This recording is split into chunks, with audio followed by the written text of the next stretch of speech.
California is obviously one of our big states for both politics and fundraising. There's an initiative in California to kind of divvy up the electoral vote. Is that one of the considerations as to why? No. I didn't know about that when we first started coming here. In January. I think by far we're the first Republican campaign that really established an organization here in California. We're probably the first to realize that California will be really critical.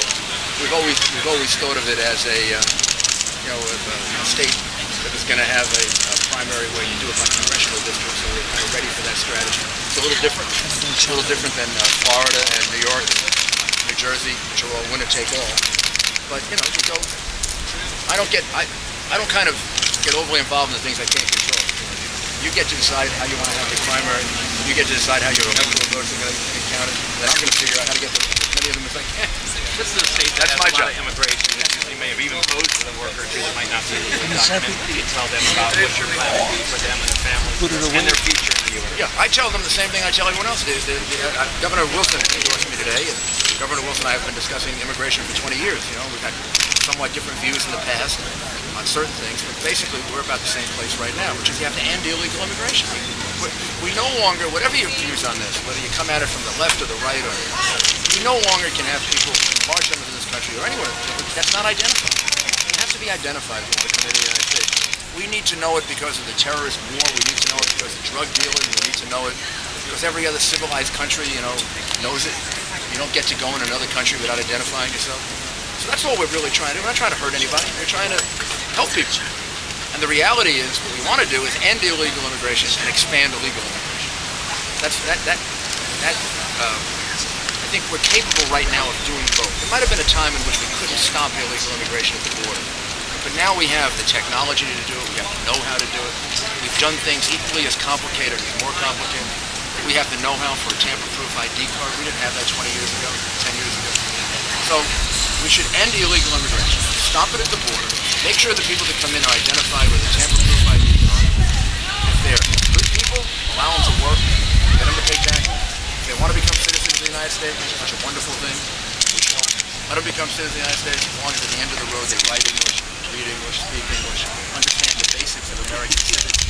We're a country that's joined together by ideas. To kind of be joined together in those ideas, you have to know them. And I think we would end up, if we could end illegal immigration, I think we would end up with a far more rational approach to legal immigration. And you're not going to find somebody who is the biggest supporter of legal immigration tonight. I think legal immigration has made us what we are. I think illegal immigration, I've seen it today, shouldn't be allowed anymore. We don't have the room for it. It's creating too many problems. And in the era of terrorism, if you ever needed any other reason for it, in the era of terrorism, we no longer can allow people to sneak into this country. Because even if some of them are good people, all you need is one of them that's a bad person. You have to be careful. Well, I felt great about getting Governor Wilson's endorsement. Governor Wilson is, one of the really, during his era, he was one of the really great governors. He was a terrific senator. He's somebody with enormous experience. He was very instrumental in getting Arnold Schwarzenegger elected. I know that. What do you think of the war? And I also was very complimented by your present governor's statement that I'd be the one that was going to win the primary. Do you want to answer that gentleman's question? I didn't hear his question. He asked about the war. Well, I have the same position on the war that I've always had, which is that we have to win. We have to be victorious. We have to get a stable situation in Iraq, and we have to be willing to have the patience to endure to get to that point. I delivered that message publicly, privately. It's the same message I gave to President Talabani when I met him yesterday. I told him that if I were the president and the situation were where it is now, I'd be in favor of victory in Iraq, stability, and a government in Iraq. When we withdraw, however we withdraw, when we withdraw, it will be a government that acts as an ally for us in the terrorist war against us. I know with great interest that yesterday I was a big core of the Democratic debate. They were asked to respond to my position on how to deal with Iran. Hillary Clinton disagreed with it, and Barack Obama agreed with it. Hillary Clinton refused to take a firm position on whether she would stop Iran from being a nuclear power. I'm still working on Iran, trying to figure it out. Barack Obama said that he would, so I'm interested to see that the Democratic candidates can outline down in the positions that I take. But on the war, Hillary Clinton has had 6 different positions. I don't know if Democrats realize this, and Republicans.